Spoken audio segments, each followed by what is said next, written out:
ዋና አስተዳዳሪው በተጠቂዎች መገደላቸው ተዘግቧል። ዝርዝር መረጃውን እናካፍላቸዋለን። ግብጽ ተቀላቅላለች እየተባለ ያለው ቱርክ፣ ሳውዲ እና ፓኪስታን የመሰረቱት የሙስሊም ኔቶ ሲሉ ጠርተውታል።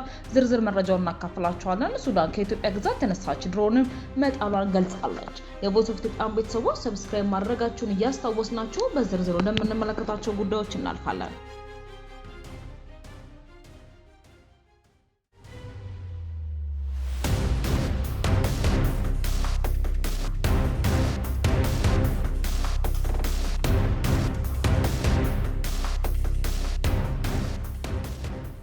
ዋና አስተዳዳሪው በተጠቂዎች ተገደሉ። በኦሮሚያ ክልል ሰሜን ሸዋ ዞን ደገም ወረዳ ትላንትና ነሐሴ 17 በደረሰ የጥቃት አደጋ የወረዳው ዋና አስተዳዳሪ አቶ ተፈራ ደሴ መገደላቸው ተገለጸ። ጥቃቱ የተፈጸመው በወረዳው አኖ ቀሬ ቀበሌ ውስጥ ሲሆን በተመሳሳይ አጋጣሚ የቀበሌው ሊቀመንበር አቶ አሰፋ ወሰን ኃይሌን ጨምሮ ሌሎች ሰዎችም አካላዊ ጉዳት ደርሶባቸው በሰላሌ ዩኒቨርሲቲ ስፔሻላይዝድ ሆስፒታል ሕክምና በመከታተል ላይ ይገኛሉ። በዕለቱ በመንግስት ጸጥታ ኃይሎችና በተጠቂዎች መካከል የተኩስ ልውውጥ ሲደረግ እንደነበር የጠቀሱት የዞኑ የጸጥታ መዋቅር ምንጮች ለጥቃቱ በክልሉ የሚንቀሳቀሰው የኦሮሞ ነጻነት ሰራዊት ወይንም ኦነሰፍ ጥያቄ አድርገዋል።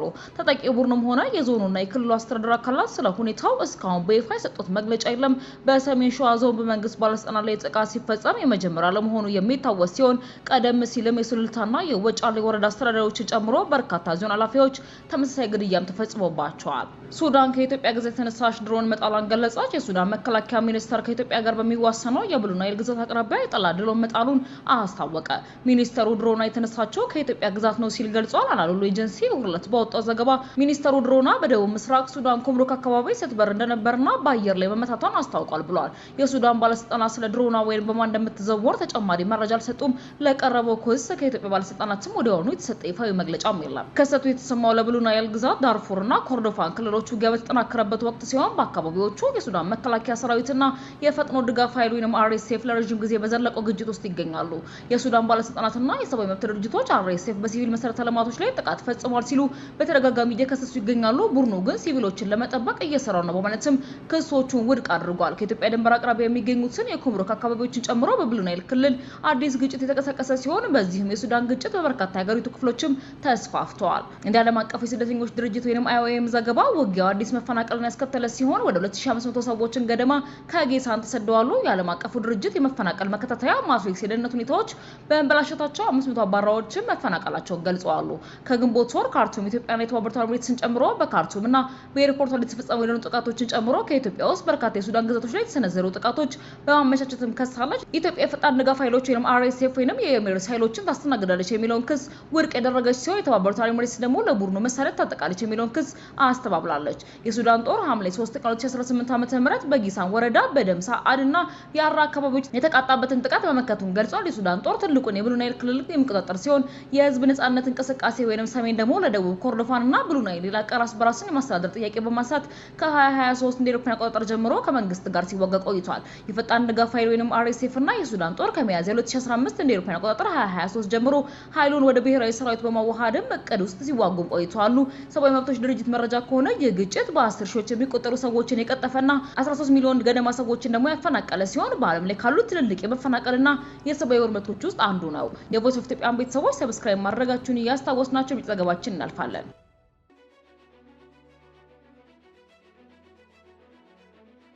ቱርክ፣ ሳውዲ አረቢያ፣ ፓኪስታን የመካ ስምምነትን ከፈረሙ ከአንድ ሳምንት በላይ ሆኗቸዋል።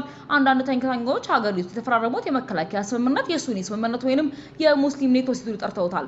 አንዳንዶች እንደ ኢራን፣ እስራኤል ያሉ ሀገራት ተላለፈ መልእክት አድርገው ቀርበውታል። ሌሎች ደግሞ የስምምነት ሀገራቱ ለደህንነት ዋስትና በዩናይትድ ስቴትስ ላይ ያላቸውን ጥገኝነት ለመቀነስ ያላቸውን ፍላጎት የሚያንጸባርቅ ነው ይላሉ። ነገር ግን ሙሉ ስምምነት ለህዝብ ይፋ ባልሆኑ የተሰሙ ያሉት ነገሮች ምናምንቶች ናቸው። በስምምነቱ ላይ ጥርጣሬ ያላቸው ወገኖች ድንበር የማይገሩት እነዚህ ሶስቱ ሀገራት ብሔራዊ ጥቅሞቻቸው አይጣጣሙም ሲሉ ይከራከራሉ።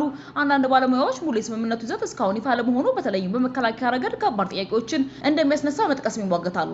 ስለዚህ ስምምነት እስካሁን የምናውቀው ሌሎች ወገኖች ውስጥ እንዴት ይመለከቷል ቢለው ስናይ በስምምነቱ መሰረት ከሶስቱ ሀገራት ባንዱ ላይ የሚፈጸም ጥቃት በሁሉም ላይ እንደተሰነዘረ ይቆጠራል። የቱርክ ውጭ ጉዳይ ሚኒስትር ሃካን ፊዳን ይህን ቁርጠኝነት ከኔቶ የጋራ መከላከያ አንቀጽ 5 ጋር በማነጻጸር በቴክኒክ ደረጃ ተመሳሳይ ናቸው ብለዋል። ነገር ግን ተንታኞች ስምምነቱ በተግባር እስኪፈተን ድረስ ስምምነቱ እንደ ዓላማ መግለጫ እንጂ እንደ ኔቶ አይነት አስገዳጅ ቁርጠኝነት አድርገን ማየት የለብንም ሲሉ ይሞግታሉ። የቃሂር ሀስ ዩኒቨርሲቲ ዓለም አቀፍ ግንኙነት ትምህርት ክፍል ፕሮፌሰር ሰርሃቱ ጉቬንች ስምምነቱን አግኝተን እስከምንመለከተው ድረስ እንዴት ተግባራዊ ይሆናል የሚለው ለግምቶቹ ክፍት ነው ብለዋል። ጉቬንች እንደሚሉት ይህ ስምምነት ለረጅም ጊዜ በገንዘብና በጦር መሳሪያ በአሜሪካ ቁጥጥር ስር ከቆዩ ኔትወርክ ጋር ሲነጻጸር ከአቻዎች መካከል የተደረገ ጥምረት ነው። ይህም ጥሩ መጥፎም ነው ሲሉ ያክላሉ። ምክንያቱም ሁሉን ነገር በድርድር ስለሚያደርጉና በብዙ መልኩ የራሳቸውን ብሔራዊ ጥቅም ቅድሚያ ስለሚሰጡ ነው። የአትላንቲክ ምክር ቤት አባል የሆኑት አሊሰን ማይነር በዚህ ይስማማሉ። ለቢቢሲ በሰጡት ቃለ ምልልስም የሶስቱ ሀገራት ተለዋዋጭና አንዳንድ ጊዜ የማይጣጣም ፍላጎትና ስልትን ከግምት ውስጥ በማስገባት የጥምረት እንደ ኔቶ ላሉ የተለያዩ ቀውሶች ሁሉን አቀፍና ሙሉ በሙሉ የተቀናጀ ወታደራዊ ምላሽ ይሰጣል በማለትም አይቻልም ብለዋል። ወደፊት ወደ ተአማኒ ወታደራዊ ጥምረት ሊሸጋገር ይችል እንደሆነም አሁንም አጠያያቂ እንደሆነ የተነገረ ይገኛል። በሶስቱ ሀገራት መካከል የተፈጠረው በቀጣይ ምን መልክ ሊኖረው ይችላል የሚለው በቀላሉ የሚመለስ ጥያቄ አይደለም። ፕሬዝዳንት ሬሲፕ ጣይብ ኤርዶጋን ራዕያችን በእነዚህ ሶስት ሀገራት ብቻ የተወሰነ ሳይሆን የበለጠ ለማሳደግና ከተቻለም አንድ ቀን ሁሉም የቀጠናው ሀገራት በዚህ ጥላ ስር እንዲሰባሰቡ ለማድረግ ነው ብለዋል። ግብጽ ከሳውዲ አረቢያ፣ ከፓኪስታን፣ ከቱርክ ጋር መደበኛ ባልሆነ የሀገራት ቡድን ውስጥ እየተሳተፈች ነው። ስለዚህ በርካቶች እዚህ ስምምነት አባል ሆና እንደምትቀላቀል ይጠብቃሉ። ስምምነቱ ከተፈረመ በኋላ የቱርክ የውጭ ጉዳይ ሚኒስትር ሀካን ፊዳን ግብጽ ተፈጥሯዊ ሀገር እንደሆነች ልትቀላቀል እንደምትችልም ጠቁመዋል። የግብጽ የውጭ ጉዳይ ሚኒስትር ባድር አብዱላቲ ካይሮ ስምምነቱን በጥንቃቄ የተመለከተች ነው ብለዋል። ግብጽ በዚህ ጥምረት ውስጥ መቀላቀል ከኢራን፣ ከእስራኤል፣ ከተባበሩት አረብ ኤሚሬትስ፣ ከግብጽ፣ ከቆጵሮስ፣ ከህንድ ጋር ያላትን ግንኙነት እንዳያፈርስባትም ትሰጋለች። ስምምነቱን የተፈረሙት የሶስቱ ሀገራት ጦርነት በከፍተኛ ሁኔታ መልኩን በቀየረ ቀጠናና ጥምረት ለመፍጠር ሲሞክሩ አደጋ እንዳለው ይገነዘባሉ።